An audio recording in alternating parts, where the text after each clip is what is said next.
Coastal flow is very important for many reasons. There's a lot of infrastructure along the coast, a large amount of the population lives near the coast, and events like hurricane storm surges have a devastating effect.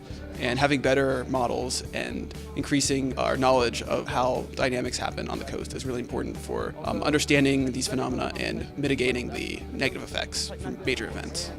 It's very common to model flexible vegetation as thin, elastic cantilever beams. It's a nice model, it's relatively simple, but captures some of the major effects of bending in vegetation. When the velocities are really high, like in a hurricane storm surge, vegetation gets very bent over and has less of a resistance effect. So it really does change depending on the height of the water and the velocity.